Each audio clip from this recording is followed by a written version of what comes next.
So what about the other 1% of the UFO phenomenon? Has there ever been legitimate sightings? As promised, we're going to cover this 1% in a future episode, but I'll share with you something a wise man once shared with me. Before we should start focusing on dealing with problems outside our world, we should first focus on solving the problems within our world. And before you can start solving problems within your world, you first have to solve problems within yourself and within your surrounding environment of family and friends. So basically what I'm trying to say is that we have priorities that we need to focus on first and foremost so we can successfully build our lives and our minds. Now, it's no secret that the difference between what the government knows about UFOs and aliens and what is shared or released to the public is extremely enormous. And unfortunately, governments and several organizations on Earth are taking advantage of the UFO phenomenon to achieve worldly agendas. So why do we see particle beams, huge ones, firing at things that are, you were saying 200,000 Gs? Yep.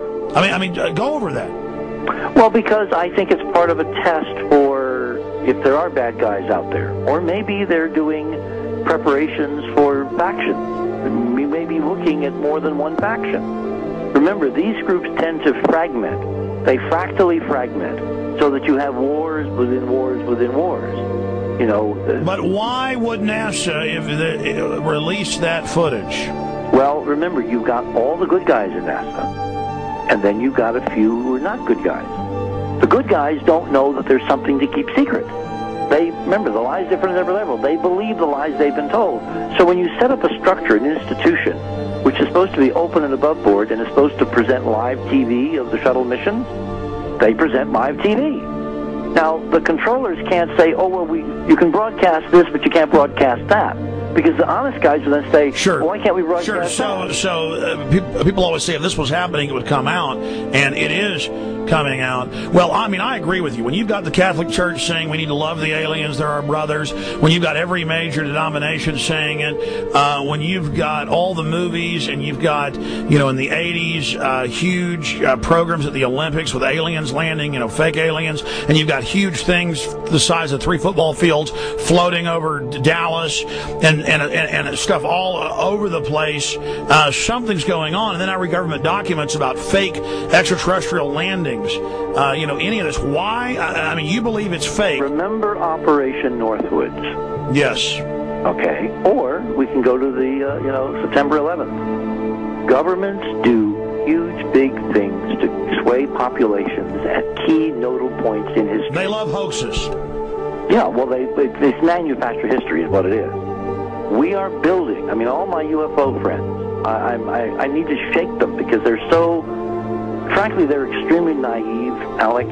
They really believe we're building toward disclosure.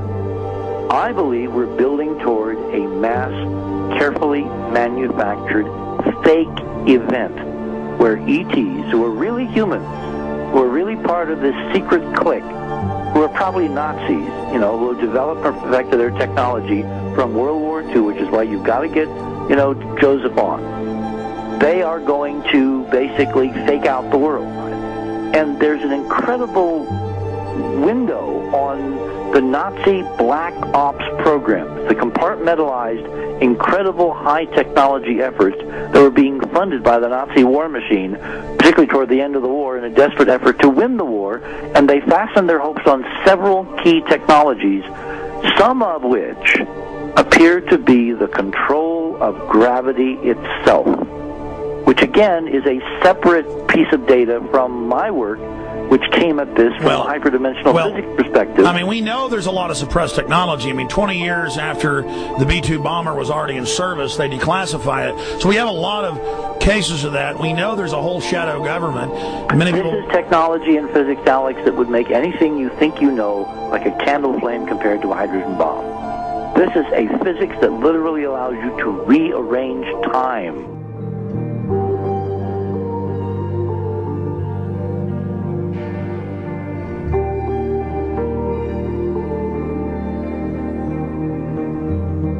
but I mean, imagine you've got all these compartments in these pyramids within pyramids of compartmentalization. That's why that's the New World Order symbol.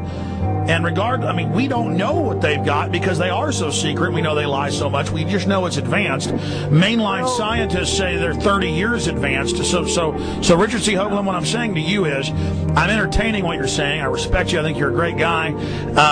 My only issue is, like you said, dealing with what we know they could be up to. The fact, Alex, we have done experiments. We have our own data. We have experiments now from the Soviet Union. 30, 40 years when the Iron Curtain came down, when Glasnost finally prevailed, a huge amount of stuff was declassified from the KGB as well. And we now have put this data together.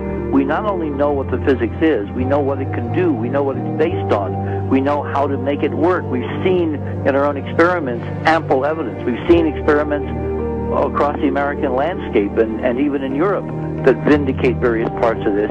And the latest thing I'm working on, it looks like von Braun himself was deeply involved in some of this early physics experimentation, but they're keeping all the good stuff for themselves. The reason is that if we got access to the good stuff, if we got access to the technologies, the energy, we wouldn't be worried about $4, $5 a gallon gas or $10 a gallon gas.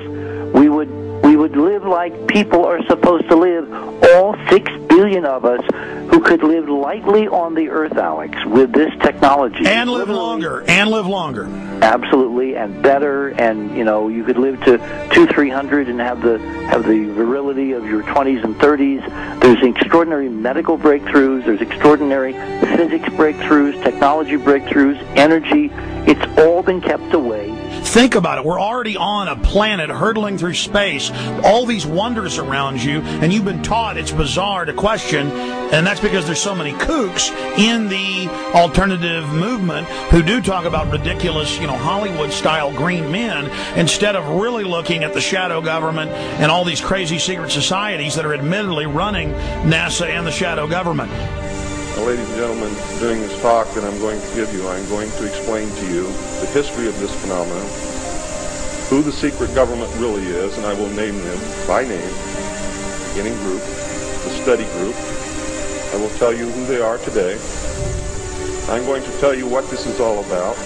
I'm going to tell you who's selling drugs to your children, and I'm going to tell you why the United States government is afraid for you to find out what the truth is regarding UFOs.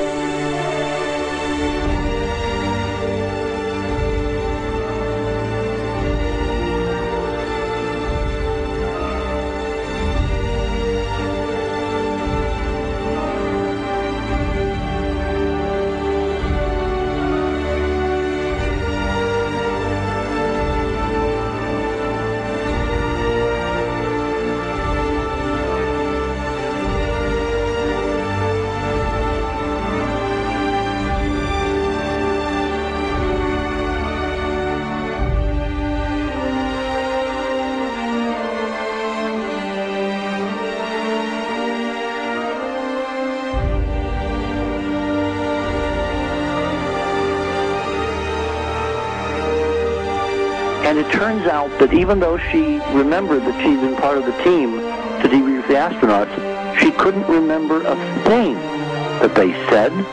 She couldn't remember why she no longer was working with NASA. She couldn't remember. In other words, her memory lapses were enormous, and I don't think they were feigned, because we now found the same pattern in all the flight crews. Because the awful truth, Alex, is they have been brainwashed. They have been mind controlled. They have had a technology, a very sophisticated technology, which took away the real missions that they experienced.